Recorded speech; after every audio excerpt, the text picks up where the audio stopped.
العلیم من الشیطان الرجیم بسم اللہ الرحمن الرحیم تلک الرسل فضلنا بعضهم علی بعض یہ تھے رسول کہ ہم نے انہیں ایک دوسرے کے اوپر فضیلت دی۔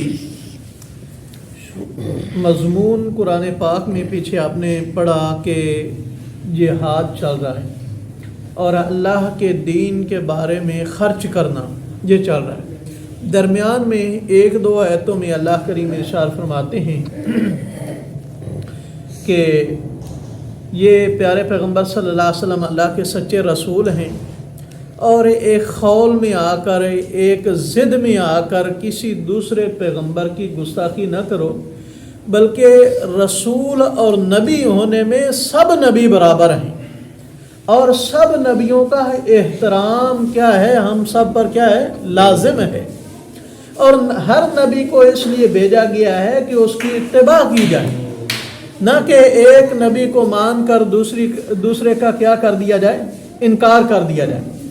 ذمہ داری کے لحاظ سے سارے نبی کیا ہیں، برابر ہیں، باقی خصائص کے اعتبار سے، انعام کے لحاظ سے، معجزہ کے لحاظ سے اللہ تعالیٰ نے کسی کو کچھ معجزے دیے، کسی کو کچھ معجزے دیے، کسی کو کچھ مقام دیا، تو ان مقامات کی وجہ سے کسی دوسرے پیغمبر کی گستاخی نہیں کرنی چاہیے۔ اللہ کریم فرماتے ہیں منہم من کلم اللہ ورفع بعضهم درجات، ان میں سے کچھ پیغمبروں سے اللہ تعالیٰ نے کلام کیا اور کچھ کے اللہ تعالیٰ نے درجے بلند کیے۔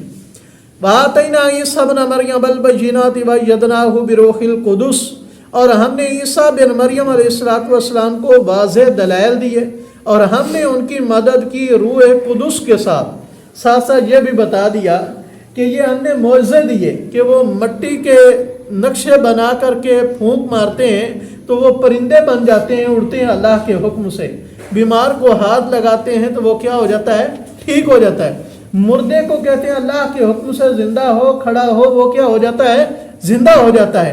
اللہ تعالیٰ فرماتے ہیں یہ نشانیاں دیکھ کر، یہ انعامات دیکھ کر انہیں رب کا حصہ یا رب نہ بناؤ، بلکہ ہم نے یہ ان کی مدد کی تھی، یہ ہم نے ان کی مدد کی تھی، تائید کی تھی۔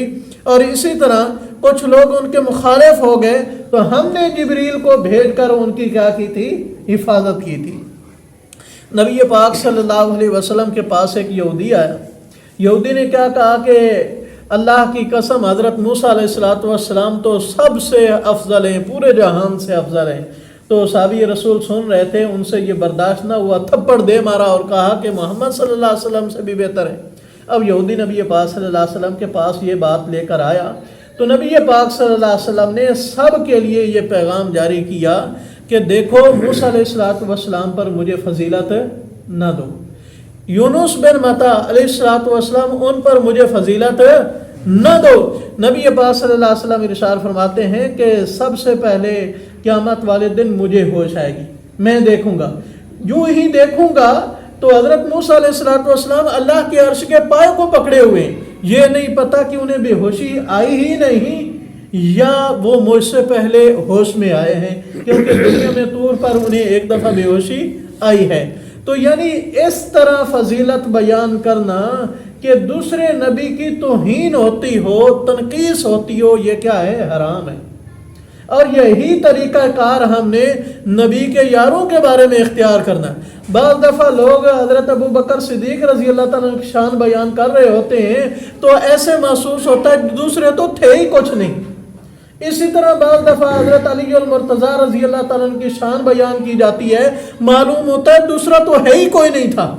یہ ایک جزیات تھیں نبی پاک صلی اللہ علیہ وسلم کے، کسی بھی یار کے تذکرے پڑھے جائیں اور نبی کا پیار دیکھا جائے تو ہر ایک کے ساتھ نرالا پیار تھا، اس کے الگ خصائل دیکھے جائیں، فضیلتیں دیکھی جائیں تو معلوم ہوتا ہے سب سے پیارا یہ تھا، لیکن وہ سب سے کیا تھا، پیار تھا۔ جب سب کو اکٹھا پڑھے تو یہ پیار نبی کو سب کے ساتھ تھا۔ یعنی اس طرح کسی کی فضیلت بیان کرنا کہ دوسرے کی شان کم ہوتی ہو، اس سے اللہ کے نبی نے کیا کیا ہے، منع کیا ہے۔ وَلَوْ شَاءَ اللَّهُ مَا اقْتَتَلَ الَّذِينَ مِن بَعْدِهِم مِّن بَعْدِ مَا جَاءَتْهُمُ الْبَيِّنَاتُ وَلَٰكِنِ اخْتَلَفُوا فَمِنْهُم مَّنْ آمَنَ وَمِنْهُم مَّنْ كَفَرَ۔